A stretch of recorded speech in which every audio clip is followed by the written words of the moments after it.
본 방송에서 제공하는 투자 정보는 투자 판단에 대한 조언입니다. 방송에서 제공하는 주식의 가치, 가격 상승 및 가격 하락에 대해서는 방송사에서 보장하지 않습니다.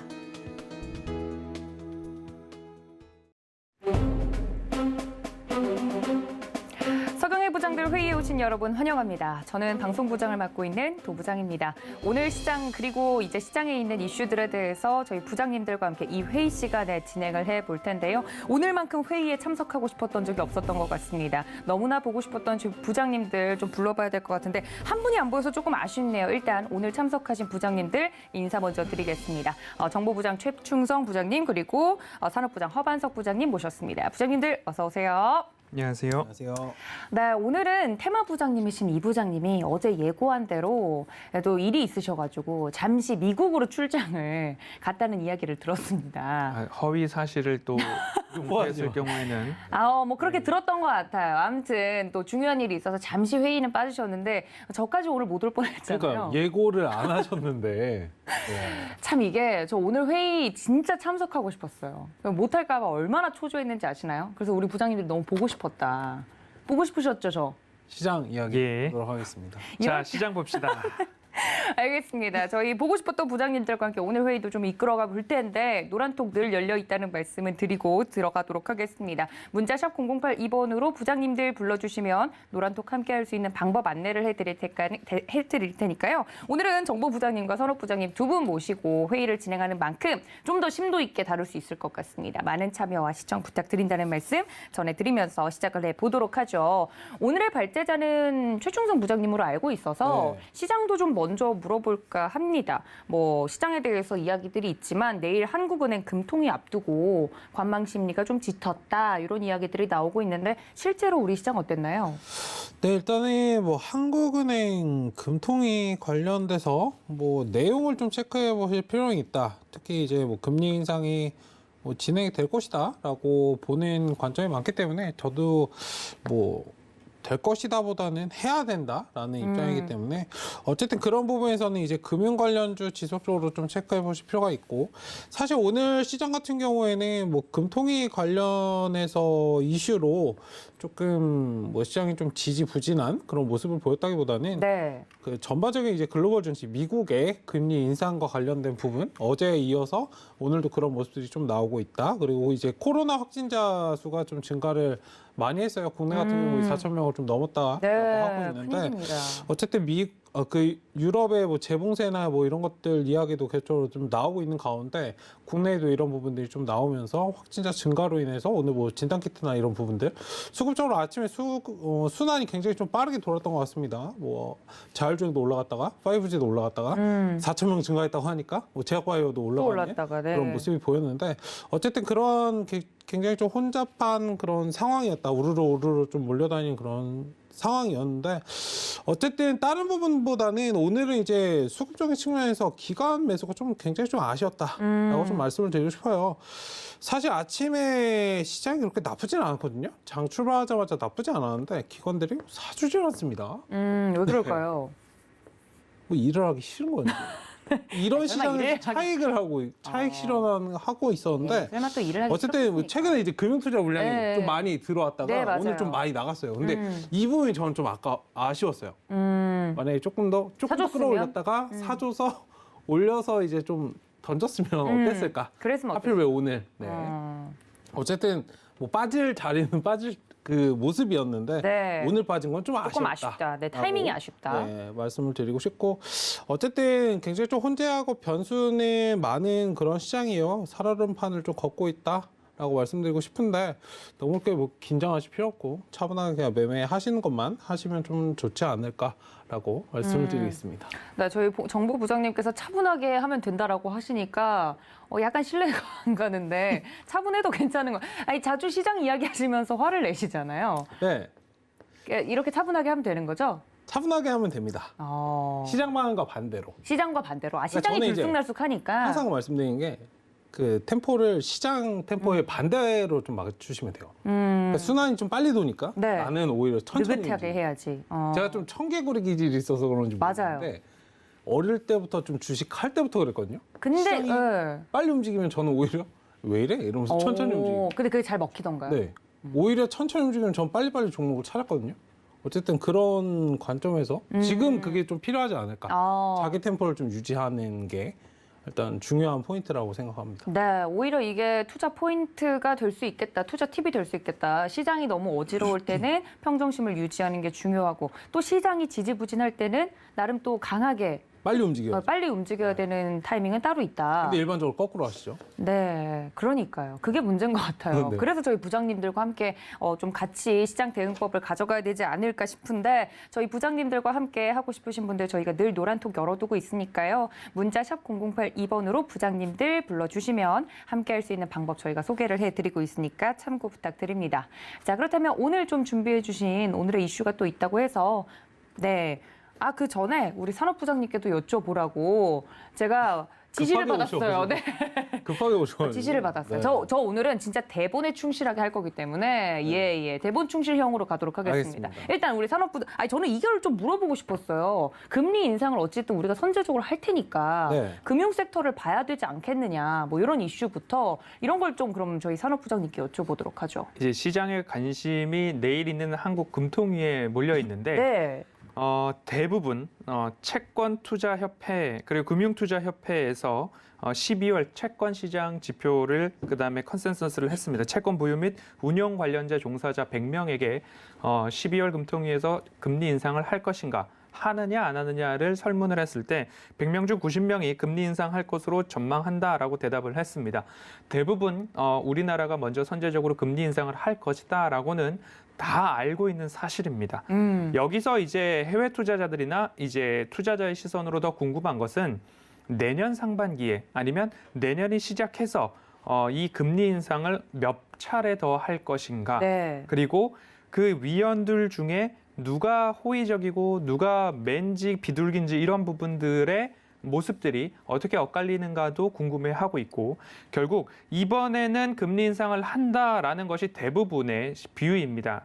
내년도에 몇 차례나 더 선제적으로 금리를 인상할 것인가 이 부분에 초점을 좀 맞추시고 내일 시장에 공표되는 이야기를 속에서도 당연히 내일은 금리 인상을 한다라고 90% 이상 그렇게 생각을 하고 있습니다. 그러면 앞으로 몇 차례나 더 그리고 앞으로 얼마나 더 빠르게 금리 인상이 되는가에 대한 기조를 좀 캐치하려는 목적을 가지고 그 자료들을 좀 살펴보셔야 된다라는 말씀을 좀 드리고 싶고요. 네. 금리 인상을 하게 되면 금융주에 대한 수혜로 오늘부터 시장에서 조금 들썩이기 시작했던 그런 흐름들이 좀 나타났는데요. 짧게 테마성으로 금리와 관련된 금융주들이 움직일 것이다라고 보기에는 좀 무리가 있습니다. 하지만 테이퍼링 이후에 달러 강세가 나오거나 그리고 앞으로 금리 인상을 글로벌적으로 다 시행을 한다라고 한다면 네. 금융주에 있어서는 함께 금리가 인상되면 금융주의 예대 마진 차이가 높아질 수 있다라는 것들을 좀 감안해 본다면 금융주 투자는 좀 장기적으로 지속해서 볼 필요가 있다라는 정도의 시그널로 좀 보시면 좋을 것 같고요. 내일 이제 FOMC 의사록 네. 공개가 있습니다. 그리고 미국에서는 10월 개인 소비자 지출도 있고요. 3분기 GDP 수정치도 발표가 될 것입니다. 그런 것들을 하나하나 감안했을 때 그리고 추수감사절에 따른 연휴가 있습니다. 네, 이러면 소비주들, 이제 네. 미국 시장에서는 관망세가 조금 더 짙게 나올 수 있기 때문에 우리 시장도 이에 맞춰서 너무 급하게 가기보다는 조금씩 쉬어서 갈 수 있다. 그리고 앞서서 정보부장님께서도 굉장히 중요한 말씀을 해주셨습니다. 내 템포를 지키는 것에 대해서 말씀을 해주셨는데요. 네. 엇박자를 타지 않으면 다행이다라는 말씀을 드리고 있습니다. 게임, 컨텐츠, 메타버스, NFT 휘황찬란하게 시세가 나왔습니다. 네. 너무 소외된 와중에 갖고 있던 삼성전자를 팔아서 그쪽으로 옮겼습니다. 그러자 며칠 가지 않아서 반도체 관련된 주는 오르고 그쪽에서의 수급은 다시 빠지는 모습들이 나오고 있어서 그래서 늘 말씀을 드리는 게 내 템포를 지키고 그리고 공부를 통해서 내가 길목에서 지켜야 될 부분들이 있다라고 하면 실적과 실체가 있는 기업이다라고 한다면 오히려 내 템포를 지켜나가는 것도 현 시장에서는 굉장히 중요하겠다라는 말씀까지 좀 드리고 싶습니다. 네, 공통적으로 나오는 이야기가 확실히 있네요. 내가 꾸준히 끌고 오던 종목이 아닌 남들이 이 종목으로 수익을 봤다고 해서 옮겨 타니까 바로 인간 지표가 된 것처럼 그 종목이 우르르 빠지는 이 현상, 좀 기시감이 듭니다. 관련돼서 왜 저를 쳐다보고 웃으시죠? 아까 정교수님? 반도체 괜찮다고 하셔가지고 네, 이제 또 떨어지지 않으려나. 반도체 아까 괜찮다고 하셨습니다. 저는 이제 앞으로 그러면 종목에 대해 괜찮다는 평가를 내리지 않겠습니다. 인간 지표로서 활동을 하고 있기 때문에. 메타버스는 팔아야 된다, 겁난다라고 하셨기 때문에 자, 알겠습니다. 저에 대한 공격은 뒤에서 계속 듣도록 하고요. 시장에 대한 뷰 두 분께 들어봤는데 저희 부장님들과 함께 이 시장을 좀 내 템포로 이끌어가고 싶다 하시는 분들은 늘 방송 중에 방송이 끝난 뒤에도 노란톡 열어두고 있으니까 많은 참여 부탁드리도록 하겠습니다. 자, 그렇다면 오늘의 이슈로 좀 넘어가 보면 좋을 것 같습니다. 시장은 정리를 좀 하고요. 이슈 토론으로 넘어갈 텐데 오늘 준비해 주신 이슈 어떤 이슈일지 함께 확인해 보시죠. 네, 순환매장세 코스피의 새로운 강자는? 이라고 질문으로 시작을 해보도록 하겠습니다. 오늘 발제자가 정보부장님이신 최 부장님이시기 때문에 코스피의 새로운 강자, 누가 왕이 될 상인 것 같습니까? 네, 네, 왜 웃으시죠? 아니, 제가 질문하면 왜 웃으시죠? 네. 네. 원고에 준비해 없던 내용이라서 준비해 주신 왕이 될 내용 상인가는? 브리핑 해주시죠. 알겠습니다. 네. 네, 일단 순환매가 좀 빠르게 일어나고 있고 오늘 아침에도 좀 빠르게 일어났는데 일단은 뭐 코스피의 새로운 강자일 수도 있겠지만 조금의 뭐랄까 축약돼 있는 모습이 있어서 시장의 새로운 강자는 누가 될 것인가에 대해서 좀 살펴보는 그런 시간을 좀 가져보도록 하겠습니다. 과연 어떤 섹터를 보아야 지금 시장에서 잘 맞는 이겨낼 걸까? 수 있고 네. 중간에 눌림이 나오더라도 잘 버텨낼 수 있을까에 대해서 계속적으로 좀 말씀을 드리고 싶은데 사실 뭐 오늘 올라갔다가 내일 떨어지고 오늘도 다른 게 올라가고 그렇죠. 네, 계속적으로 바뀌기 때문에 정신 없으실 거예요. 일단은 그런 부분에서 좀 체크를 해보도록 하겠습니다.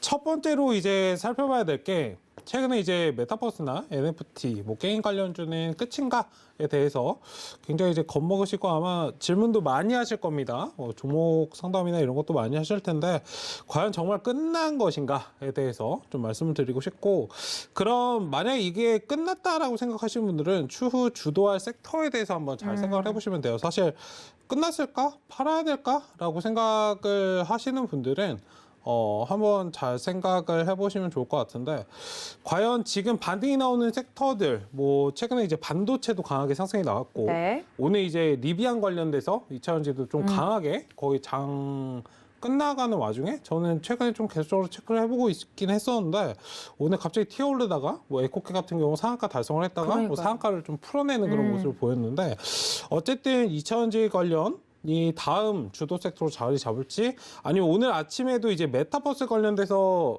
뭐 허 위원님도 네. 부장님도 네. 네, 말씀하셨지만 통신 관련해서 뭐 저도 말씀드렸고 일단 통신 관련돼서 메타버스에 사실 뭐 IT 관련돼서는 통신을 놓고 얘기할 수는 없기 때문에 그럼요. 네. 뭐 축이다 뭐 이런 말씀을 좀 드렸었는데 네. 꽃이다라고 좀 표현을 드릴까요?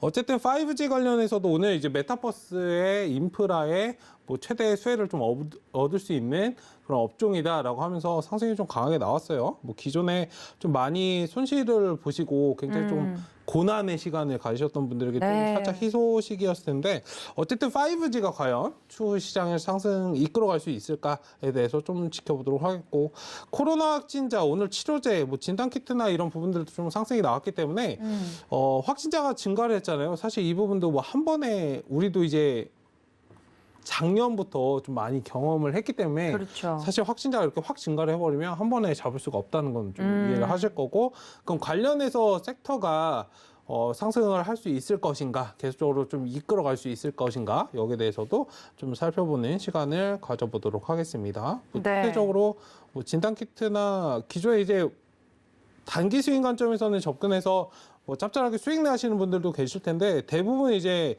제약바이오는 손실폭이 굉장히 좀 크실 거거든요. 네. 그렇기 때문에 이 부분에 대해서도 관심을 좀 가져보도록 하겠고 그래서 포인트는 이제 추후 시장을 이끌어갈 섹터는 무엇이 될 것인가에 대해서 이야기를 해보고 그럼 지금 눈을 여겨보아야 되는 그런 섹터 그러니까 특히 이제 수남의 장 속에서 어떤 것들을 좀 봐야 안정적으로 꾸준히 좀 수익이 날 수 있을까?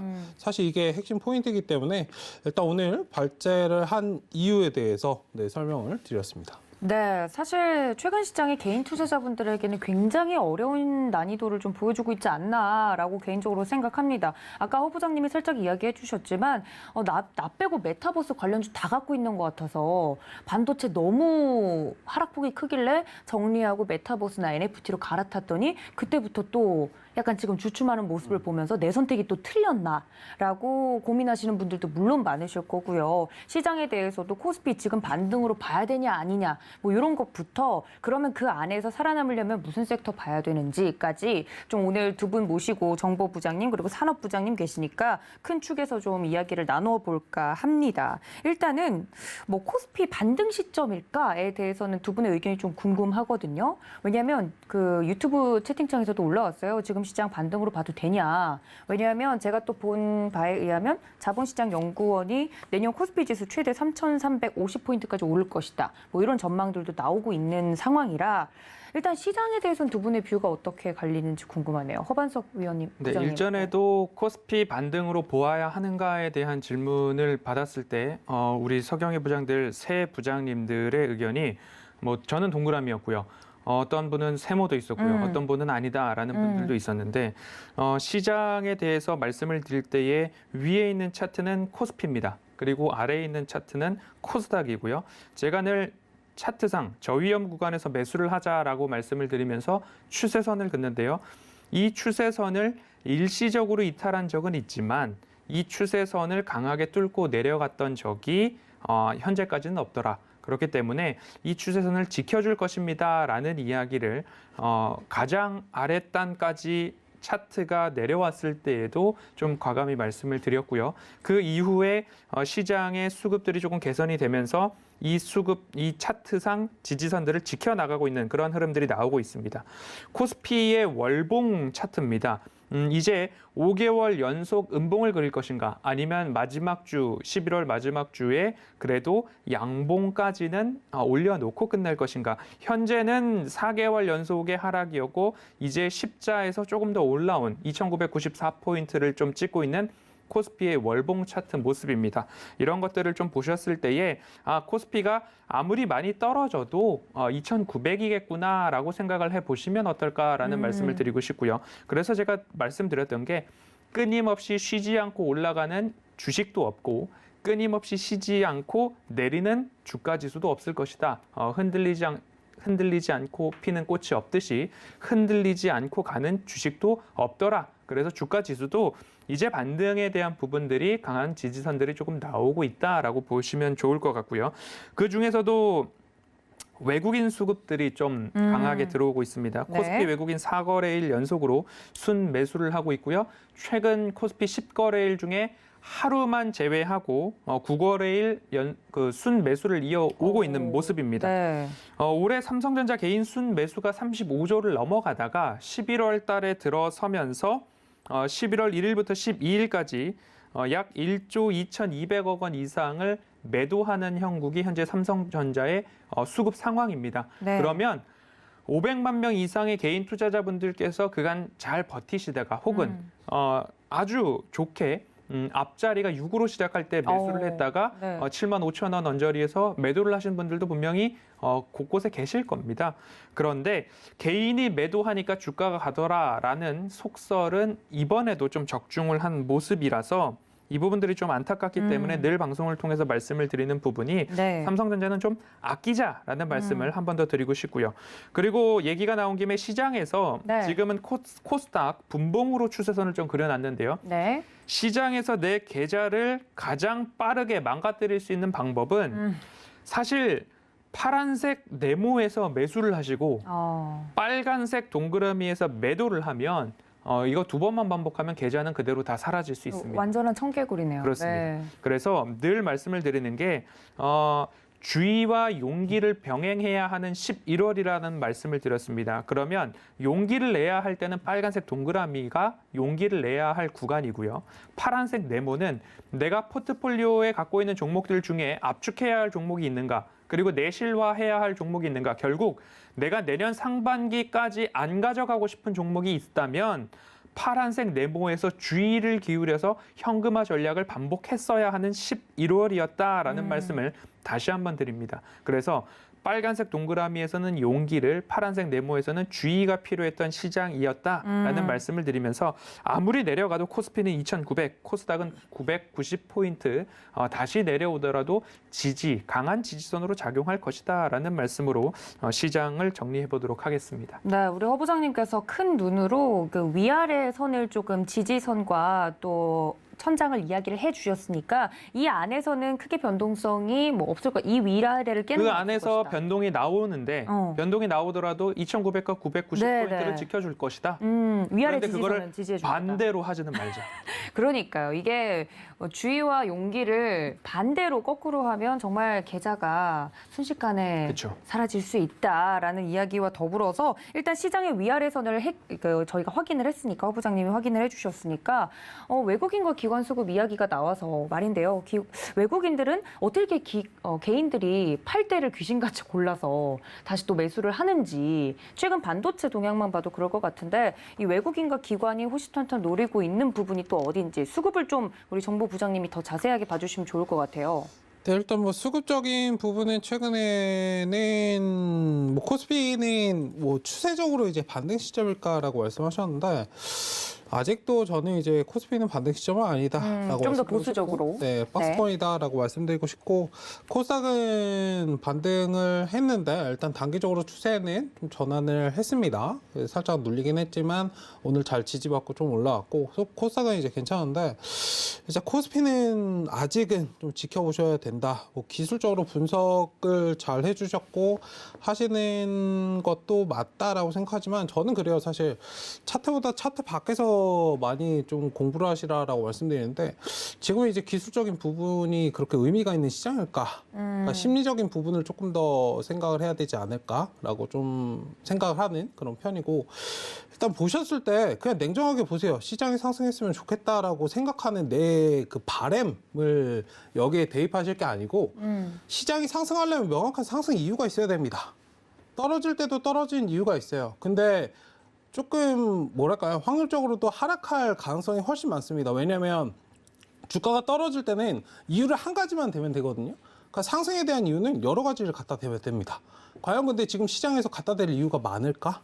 예전에 최근에 상승했을 때도 박스권 만들어가는 이 와중에 뭐 실적 부분이 굉장히 좀 부각이 되면서 상승이 나왔던 그러한 시장이 있었죠. 기간이 있었는데 겨우 해봤자 박스권입니다. 냉정하게 말씀을 드리면 어쨌든 큰 흐름에서 이건 말씀을 드린 거고 뭐 종목으로 지금 대입하는 건 아니니까 어쨌든 그런 부분에서는 상승에 뭔가 뒷받침할 만한 그런 요소들이 뭔가 이렇게 기폭제가 빵 터져야 시장이 좀 추세적으로 강하게 좀 전환할 수 있지 않을까라고 저는 보는 관점인데 네. 어쨌든 수급 측면에서도 최근에 이제 코스피가 뭐 질문을 좀 많이 좀 머릿속으로 생각하시는 게 추세 전환인가에 대한 질문이 굉장히 좀 많이 올라와요. 요즘 왜 그러냐면 이제 최근에 이제 외국인 기관이 쭉 들어오면서 특히 이제 외인들이 삼성전자, SK 하이닉스 시가총액 1, 2위 종목들을 많이 했잖아요. 매수를 했기 때문에 네.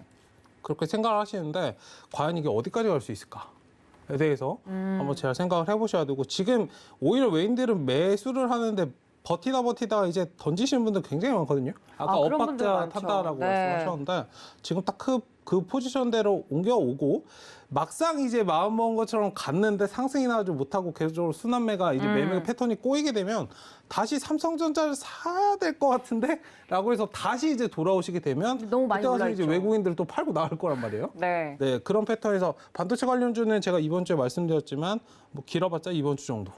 단기적으로 상승 구간은 이번 주 정도에서 좀 마무리될 것이다.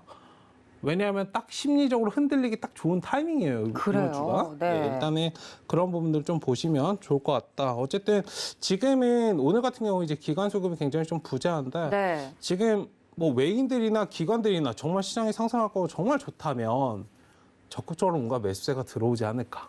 계속적으로 좀 관망하거나 간 보는 모습은 조금은 애매하다. 어쨌든 뭔가 지켜봐야 된다라고 좀 말씀을 드리고 싶습니다. 어쨌든 작년에는 이제 시장이 상승할 때 외국인 기관들이 매도를 상대적으로 많이 하지 않기 때문에 뭐 개인들이 조금만 사주면 시장이 많이 좀 상승이 나왔었는데 지금 좀 그런 시장은 아니에요. 전략도 빠르게 좀 바뀌셔야 되는 그런 시장이기 때문에 그때그때 상황에 맞춰서 그러니까 짬에서 나오는 막 바이브 이런 말 있잖아요. 네. 사실 주식은 경험이 굉장히 중요한 게 전략이 다른 것보다 전략이 많기 때문에 아, 상황에 따른 지금도 전략이 트렌드가 많아서. 또 바뀌었거든요. 네. 최근 이틀, 3일 사이에 또 바뀌었기 때문에 저번 주랑 또 달라요. 그러니까요. 근데 시장 이거를 분위기가. 뭔가 민감하게 받아들이시고 포지션을 또 바꾸셔야 되는데 또 안 바꾸시고 계속적으로 좀 고집하시다 보면 계좌가 깨집니다, 지금은. 네, 이 부분에서 아까 이거 눈여겨보아야 되는 섹터나 이런 거 짚어보는 거니까 어쨌든 그 부분에서 좀 수급을 잘 보자. 네, 대외 변수를 잘 보시고 뭐 기술적인 거 모르겠다 하시면은 그냥 변수들만 머릿속으로 염두하시면 네, 네. 좋을 것 같아요. 사실 주식을 막 어렵게 뭐 누가 뭐가 옵션을 뭐 어쩌고 뭐 필요가 없습니다. 어려운 네. 이야기보다는 그냥 기사들 보면 다 나오는 것들이기 때문에 너무 어렵게 접근하지 말자. 지금 시장은. 지금 네, 시장은 그렇게 말씀을 드리겠습니다. 그 시장이 이제 왜 저희도 제철 음식이라고 하잖아요. 그때그때 맞는 전략들이 좀 있는 건데 지금 이렇게 트렌드가 민감하게 바뀌고 있는 이 시점에서 혹시나 내가 부리고 있는 게 고집은 아닌지 저희 부장님들과 함께 오늘 시장의 핫한 섹터군들 앞으로 눈여겨보면 좋을 섹터군들에 대해서 이야기를 좀 본격적으로 나눠볼 테니까요. 저희 부장님들과 함께하는 회의 계속해서 참석해 주시면 시장에 대해서 읽는 눈을 기를 수 있다는 점 다시 한번 짚어드리도록 하겠습니다. 자, 그러면 아주 솔직하게 이야기를 해보죠. 요 며칠 사이에 시장의 분위기가 금세 바뀌었는데 이 분위기에 따라서 잘 옮겨 타는 분들도 있고 늘 끝물에 모든 걸 떠안고 혼자 고점에 남아 계시는 분들도 계시고 이 차이가 어디서 오는 건지 굉장히 궁금한데 일단 지금 시장에서 이슈가 되는 것들부터 차례대로 짚어보면 아까 우리 정보부장님께서 브리핑 해주실 때도 이야기가 나왔지만 코로나19 발병 이후 신규 확진자가 4천 명대가 넘은 것이 지금 처음이라고 합니다. 코로나19 뭐 늘상 저희와 지금 함께한 것이었기 때문에 언젠간 잦아들겠지 생각했는데 그렇지 않은 것 같아요. 관련돼서 움직일 수 있는 섹터군들이 또 무엇이 있는지 시장의 눈이 또 바쁘게 돌아가고 있습니다만 이 이슈 저희 시장에서는 민감하게 받아들여야 될까요? 우리 최 부장님은 어떻게 보세요? 큰 의미는 두지 마시라라고 어우, 말씀을 드리고 싶고. 역대 최단데요. 네? 역대 최단데요. 확진자 수. 의미 없습니다. 네, 이건 그냥 단호하게 말씀드릴게요. 단호박처럼 의미 없어요. 단호박처럼. 네, 의미 네. 없습니다. 왜요? 왜냐면 네. 시장은 그렇습니다. 뭐 주가가 올라가고 확진자가 증가하고 이런 부분은 좋은데 사람의 심리가 개선되는 부분에 대해서 이게 힘의 방향을 보셨으면 좋겠어요. 저는 항상 이게 힘을 보다라고 말씀을 드리는데 네. 메타버스 반도체 2차 전지 올라가고 있는데 굳이 코로나 확진자 증가했다고 지금 이걸 볼까요? 사람들이? 솔직히 여기를 보시는 분들은 여기에 물려 계신 분들. 아, 내가 제약바이오를 갖고 있으니까. 네. 그 제약바이오도 제가 말씀드렸듯이 네. 코로나와 관련된 제약바이오 그리고 일반적으로 뭐 암이라든지 CMO 이런 것들은 제외하고 이런 제약바이오는 괜찮지만 코로나 이제 백신과 관련돼서 움직였던 그런 제약바이오 그 심리적인 관점에서 사실 옥션이에요. 네. 거래를 하는 거기 때문에 네. 사는 사람들이 많아야 주가는 올라갑니다. 그렇죠. 그런 부분에서 보셨을 때 메타버스나 5G나 반도체 올라가고 있는데 네. 이거 코로나 치료제 사실 건가요? 그냥 객관적인 시각에서 여쭤보면 저는 굉장히 주관적인 사람이라 네. 객관적인 시각이 어려운데. 그러니까 혹하지 않다 이거죠. 아, 그러니까 그다지 사람들은 매력적이지 않다. 무뎌질 대로 무뎌졌다. 2년이라는 시간이 있었기 때문에. 네. 그래서 말씀드리는 게 뭐 네. 단기 스윙 관점에서 짧게 대응하신 건 괜찮아. 네. 이번에 뭐 인생을 한번 걸어보겠다. 작년에 놓친 거 인생을 걸어보겠다고 하시면 코로나 막차 놓치지 않을 네, 거예요. 이런 계속 마인드는 안 놓칩니다. 된다. 네, 그냥 놓치시는 게 나아요. 아, 네, 네. 그럴 거면 그냥 보내주자라고 좀 말씀을 드리고 싶고 네. 제약바이오 관련해서 체크를 하실 거면 저번에도 말씀드렸듯이 한두 개씩 이제 신호를 주고 있어요. 임상시험과 관련된 암이라든지 네네. 그런 거. 그러니까 그쪽을 차라리 지켜보세요. 바닥 구간에 있는 거 굳이 보실 거면 그런 것들 보시자. 네. 시간 투자를 좀 의미 있는 시간 투자를 하자라고 말씀을 드리고 싶습니다. 네, 차라리 근데 코로나19 이후에 정말 제약바이오가 다른 의미로 많이 각광을 받았잖아요. 사실 뭐 제약바이오는 그 전에도 핫했던 적이 있지만 관련된 종목들 한 번 더 이 4천 명대도 돌파를 하면서 관심이 쏠리지 않을까 하는 이야기들이 나오고 있는데 우리 허 부장님은 어떻게 보세요?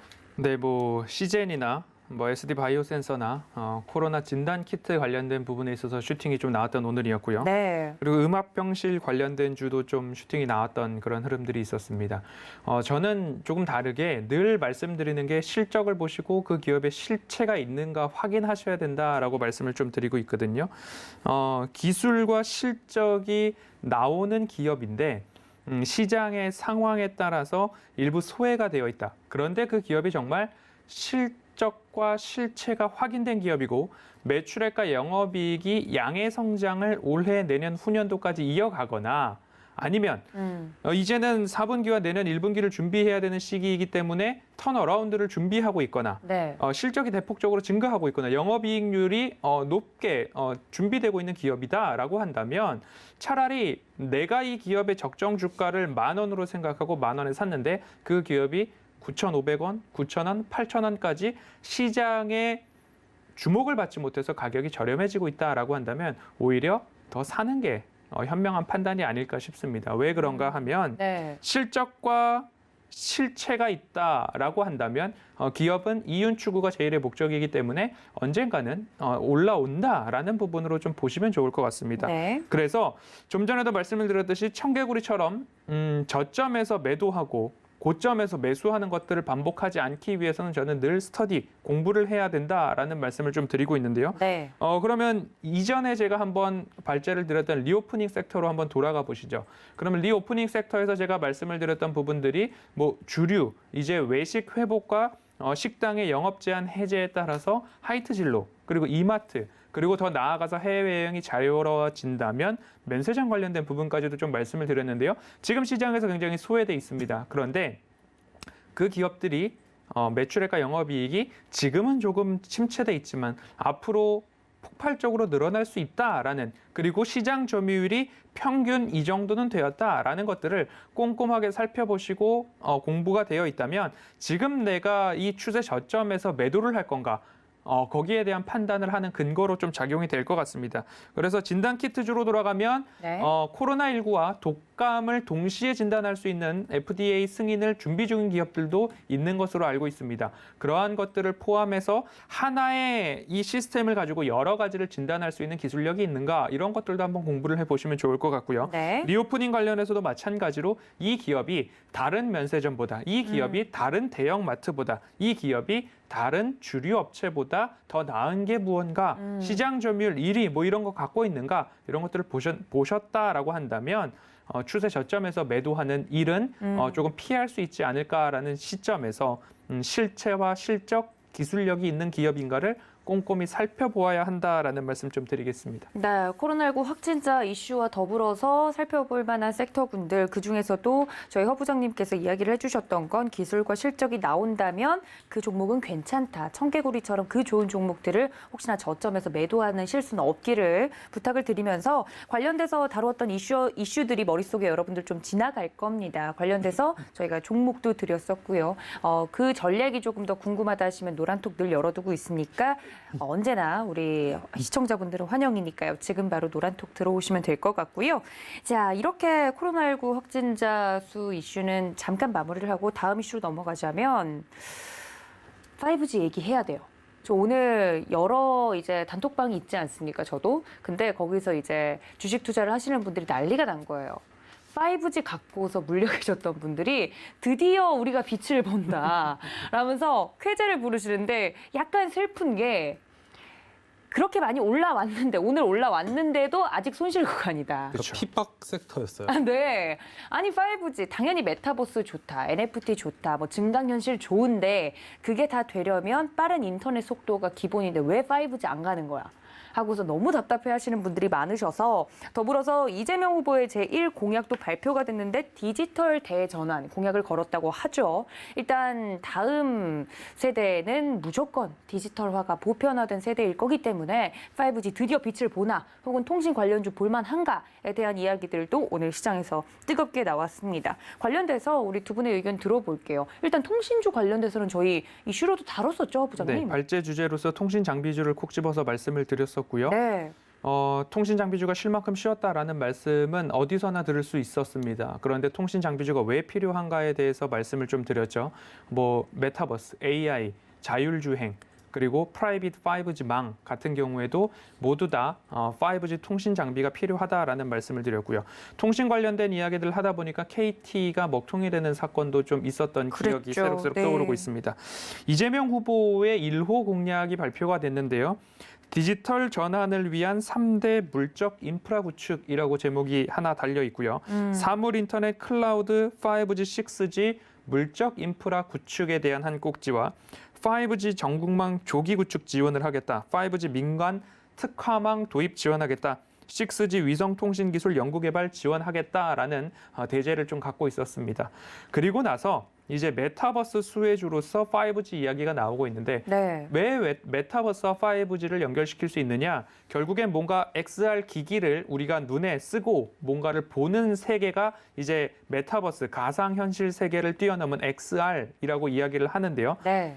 거기서 뭔가 딜레이가 발생하거나 내가 움직이는 것보다 화면이 늦게 전환이 된다라고 하면 이제 사용자 입장에서는 멀미를 하게 됩니다. 몰입도가 또 확 깨지죠. 네, 몰입 아예 사용을 할 수가 없다고 그렇죠. 합니다. 네. 멀미 증상이 나타나는데 네. 이것을 지연율이라고 하는데 초저 지연율을 구현해내기 위해서는 그 XR 기기를 사용하는 가장 가까운 곳에 엣징 컴퓨터가 있거나 아니면 이 지연율이 없도록 초저 지연율이 될 수 있도록 통신이 굉장히 빨라야 된다라는 부분입니다. 앞으로 뭐 영화나 더욱더 그래픽이 높아진다라고 한다면 대용량을 통신해야 된다라는 부분까지도 나아갔을 때 메타버스에서도 통신 기술은 분명히 필요하다라는 이야기를 꼭 드렸고요.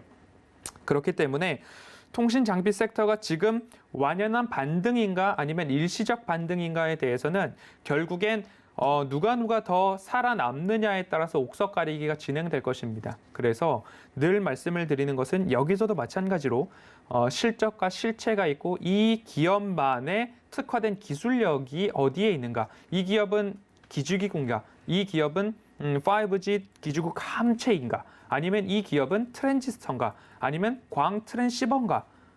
이 기업이 갖고 있는 것이 5G에 들어가는 통신 장비 중에 안테나인가 어디엔가 들어가는가의 기술력에 대한 부분들을 꼼꼼히 공부를 해 놓으셨다라고 한다면 내가 지금 팔 자리인가 팔지 않을 자리인가 아니면 단기적으로 비중 조절을 해 나갈 자리인가에 대한 판단을 좀 하실 수 있지 않을까 싶습니다. 그리고 제가 서경의 부장들에서 통신 장비 이슈 발제를 하고 나니까 노란톡 오픈 채팅방에서 김민우 씨 동호회가 이제 생성이 됐습니다. 네. 네, 김민우 씨라고 하면 대부분 다들 아실 겁니다. 유튜브 채팅창에다가 김민우 씨를 아는 분들은 이니셜로 한번 적어보시면 김민우 씨가 누군구나 다 아실 수 있을 텐데 이분들께서 통신장비 발제 이후에 이제 팔아야 되나요? 손절해야 되나요? 라는 이야기들을 좀 하셨습니다. 그래서 네.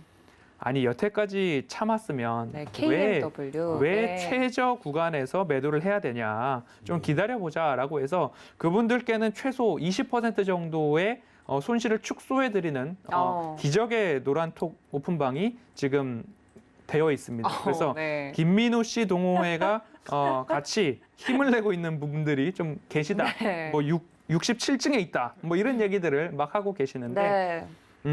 주의와 용기를 병행해야 하는데 이제는 주의해야 할 기업이 어디인지 분별을 해 보실 그런 때가 좀 되지 않았나라는 말씀을 드리면서 그 때를 분별하고 내가 이 자리에서 그래도 손실 축소로 탈출해야 되는 기업들 실적과 기술력이 꼭 필요하다. 그 기업이 삼성전자에만 내는지 버라이즌에 내는지 AT&T에 내는지 일본에 내는지 캐나다에 내는지 삼성 밸류 체인 안에 들어있는데 확고한 기술력이 있는지 이런 부분들을 체크 꼭 하시면 내가 이거 들고 가야 되는지 아니면 여기서 손실 축소로 탈출해야 하는지 구분이 되실 기업들이 꽤 있습니다. 그 부분 네. 꼭 참고하셨으면 좋겠습니다. 네, 전국에 계신 김민우 시청자분들이 깜짝 놀라셨을 것 같습니다. KMW를 그렇게 부른다고요? 예, 관련돼서 정말 유구한 역사를 가지고 있는 종목이죠. 저희 종목 상담. 한 획을 그으셨죠. 그러니까요. 종목 상담도 그렇게 많이 들어왔어요. 관련돼서 오늘 5G 관련주들 혹은 통신주들 가지고 계셨던 분들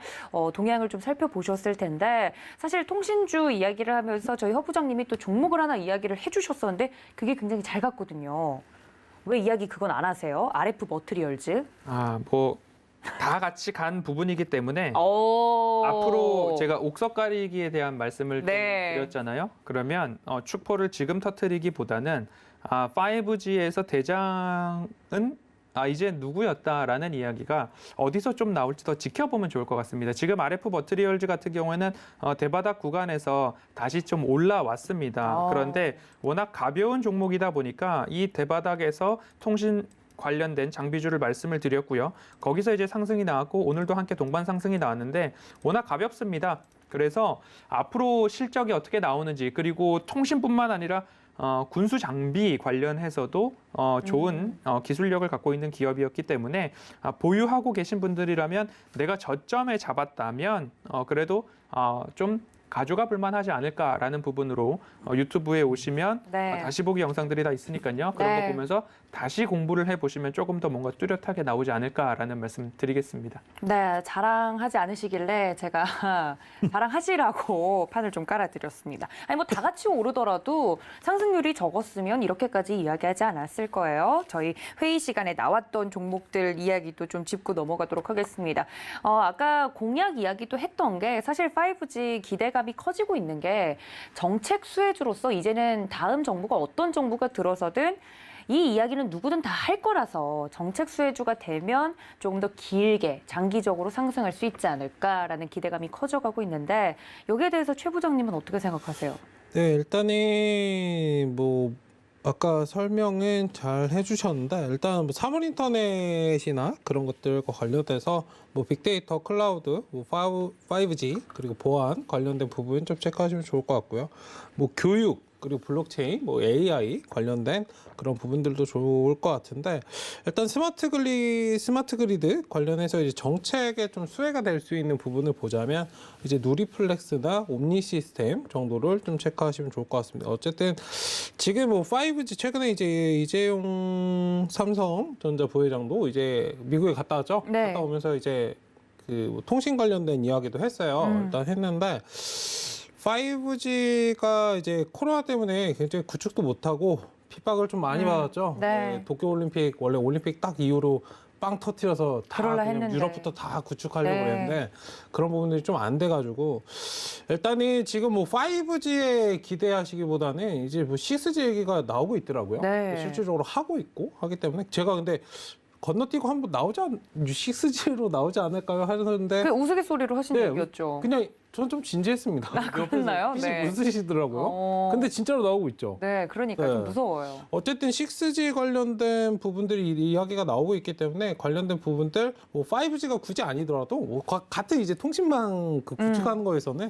그러니까 6G가 좀 대세가 될 수도 있다. 다만 지금은 차트상 뭐 기술적인 부분은 아예 무시할 수는 없어요. 그렇기 때문에 차트적인 부분 뭐 기존에 우리가 알고 있는 5G 뭐 많이 좀 쪼개서 말씀을 드렸었는데 일반적인 그 통신 장비들은 천천히 좀 중장기적으로 보시는 건 괜찮은데 지금은 뭐 많이 손실이 나 계신 분들은 일단은 좀 탄력적으로 올라올 때 어느 정도 비중 조절하고 다시 하단에서 잡고 이것들을 좀 반복하면서 올라오시면 어떨까. 어쨌든 기간적으로 조금 소요가 될 수 있기 때문에 아까도 말씀드렸지만 옥션입니다. 옥션. 사람들이 네. 사고 싶어 하는가를 봤을 때 지금 당장은 는 이랬을 거예요.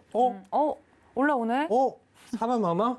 살아있네? 네. 이러다가 지금은 좀, 조금은 애매한데? 라고 좀 보고 있는 상황이기 때문에 어쨌든 뭐 그 중에서도 강하게 좀 올라가는 그런 네. 종목들 아까도 뭐 RF 버티리얼 좀 말씀하셨는데 네. 그런 종목들은 좀 상대적으로 좀 강하게 치고 올라가는 그런 종목들은 좀 보시면 좋을 것 같고요. 저는 이제 5G 관련해서 개인적으로 말씀드렸던 종목 딱 두 가지만 보라고 말씀을 드렸었는데 광전자나 파워넥 같은 경우 일단은 광섬유와 관련된 그런 체크해 보시라고 말씀드렸거든요. 음. 어쨌든 그런 부분들도 체크해 보시면 좋지 않을까. 어쨌든 디지털 전환 공략에 대해서는 스마트 그리드 관련해서 누리플렉스랑 옴니 시스템 말씀을 드렸습니다. 네, 관련된 이슈에 따른 종목들까지 좀 이야기를 해드렸습니다. 우리 시청자분들 받아 적으셨죠? 관련된 부분들 챙겨가 주셨으면 좋겠고, 아까 우리 최 부장님은 반도체 상승 반짝해야 이번 주까지 아닐까라고 보수적으로 이야기를 해주셨는데요. 반도체 상승 계속될지에 대해서는 많은 분들이 관심이 크신 것 같아요. 왜냐하면 대장주가 삼성전자랑 SK 하이닉스다 보니까 막 삼성전자에 물릴 줄은 몰랐다 하시면서 계속 힘들어하셨던 분들이 반도체 계속 갔으면 하고 바라는 것 같거든요, 저는. 네. 혹은 더 상승을 해서 좀 더 수익이 많이 났으면 하는 마음을 가지고 계신 분들이 많고, 혹은 반도체 물려 계신 기간이 길어서 지긋지긋하다 이런 이야기들도 나오고 있는데, 반도체 상승은 어떻게 보세요, 우리 허 부장님은 산업적으로? 네, 정보부장님께서 반도체는 이번 주에 다시 좀 반짝하고 내려올 것이다라고 말씀을 해주셨는데, 이제 궁금한 게 이제 똑같은 이야기를 주셔도 시청자분들께서 이게 단기로 그렇죠. 단기로 조정 네. 이다라는 이야기를 짚어주셔야 그렇죠, 오해의 그렇죠. 아까 요소가 말씀드렸습니다. 없을 것 같아서 단기로. 그래서 웃으세요, 네. 삼성전자와 SK 하이닉스 같은 경우에 생각하고 있어요. 단기적으로 그런 모습들이 나올 수는 있습니다. 단기적으로 왜냐하면 나올 수 있다. 네, 그만큼 상승을 했기 때문이죠. 제가 방금 이제 김민우 씨 차트를 보느냐고 공들여서 그려놨던 추세선이 사라졌기 때문에 네. 빠르게 이렇게 한번 다시 올려보겠습니다. 네. 그럼 추세선이 최저점, 차트상 저위험 구간과 중기 되돌림 자리와 그다음에 수익 실현 라인이라고, 수익 극대화 라인이라고 이렇게 세 가지를 제가 긋는데요. 이 구간이 지나서 이제 반등이 나왔습니다. 그런데 왜 단기적으로 지금 구간이 조정이 나올 수도 있고 아니면 여기를 돌파할 수도 있고, 그런데 시간이 필요할 수도 있다라는 이야기가 나오냐면, 이렇게 긴 차트의 시계열로 열어놓고 보면 지금 현재 그 12만 원대 라인이 중기 되돌림 자리에 해당하는 구간이기 때문이기도 합니다. 그런데 가장 고민이 되는 부분 중에 하나는 수급입니다. 수급이 굉장히 SK 하이닉스 같은 경우에는 강하게 좀 미리 들어왔죠. 그리고 11월 1일부터 오늘까지를 본다면 1조가 넘는 금액이 지금 매수가 들어왔고요. SK 하이닉스 기준으로 10거래일 중 9거래일이 외국인 순매수입니다. 그리고 최근 8거래일 연속 외인들의 순매수가 들어오고 있고요. 5거래일, 4거래일 동안 연기금과 사모펀드가 들어와 주고 있는 모습입니다. 외인이 1조 13억 원 순매수를 했고요. 개인이 1조 2,900억 원을 순매도를 했습니다. 그럼 이 모습을 삼성전자로도 좀 가지고 가보겠습니다. 삼성전자가 10거래일 중 8거래일을 순매수를 했고요. 최근 4거래일 연속 순매수를 해주고 있는 모습입니다. 외인이 9천억 정도 순매수를 했고요. 개인은 1조 1,700억 원 이상을 매도해 나가고 있는 흐름입니다. 그렇기 때문에 이 외국인들의 수급이 앞으로 지속적으로 10거래일 중 8거래일, 9거래일 순매수를 이어오고 있기 때문에 네. 이 되돌림 자리에서 차트를 횡보시켜버린다라고 가정을 했을 때 개인 투자자분들이 여기서 또 버티겠느냐. 내가 7만 전자에서 6만 전자 내려갈 때 참 힘들었는데 7만 5천 전자가 왔다. 여기서 좀 빛을 보나 하고 있었는데 여기서 7만 5천 원, 7만 4천 원, 7만 3천 원, 7만 4천 원, 7만 5천 원 횡보를 네. 해버린다라고 한다면 이 장을 견뎌낼 만한 개인 투자자분들이 얼마나 될까라는 생각을 하게 됩니다. 네. 그런 시장이 좀 나올 수도 있다라는 좀 말씀을 드리고 싶고요. 네. DDR 관련해가지고 가격이 DDR4 8기가 제품이 전일 대비 0.6% 올랐다라는 이야기가 또 나오고 있기 때문에 중장기적으로 좀 보시자라고 결론을 내려보겠습니다. 네, 두 분의 의견은 절대 갈리지 않았습니다. 단기적으로는 상승이 주춤할 수 있으나 중장기적으로는 당연히 볼만한 섹터이고, 반도체 이야기 나누어 봤으니까요. 혹시나 가지고 계신 분들은 이 점 참고해 주시면 좋을 것 같습니다. 자, 그렇다면 저희가 시간이 거의 남지 않아서 여러 가지 섹터 이야기를 나누지 않았습니까? 짧은 시간이지만 그럼 우리 부장님들이 이런 시장에서 이 섹터를 꼭 봐야 된다. 픽을 하나씩 해주신다면, 골라주신다면 도움이 될 것 같아요. 우리 최 부장님 어떤 픽 하시겠습니까? 묶어서 이제 메타버스 NFT 관련.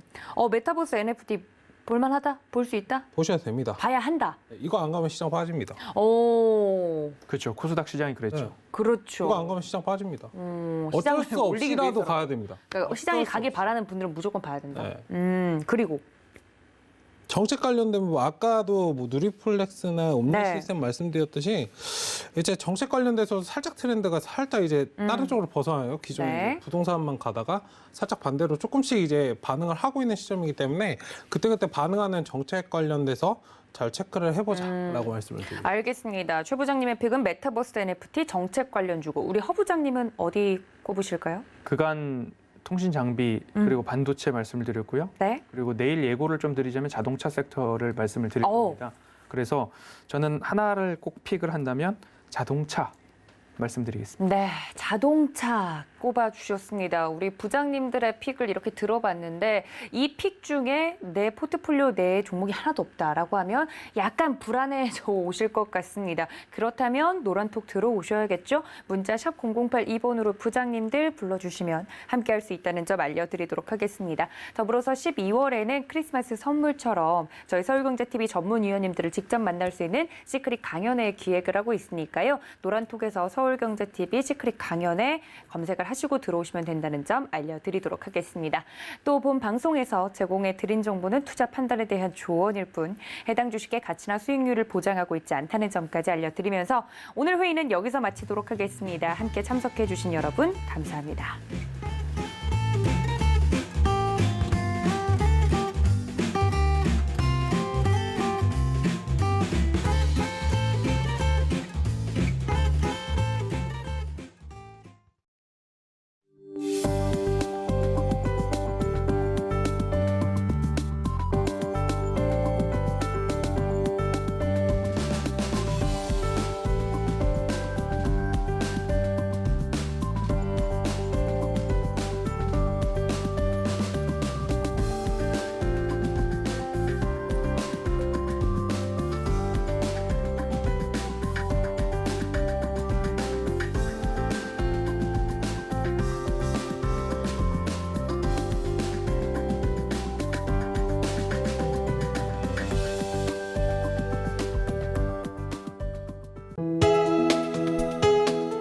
본 방송에서 제공하는 투자 정보는 투자 판단에 대한 조언입니다.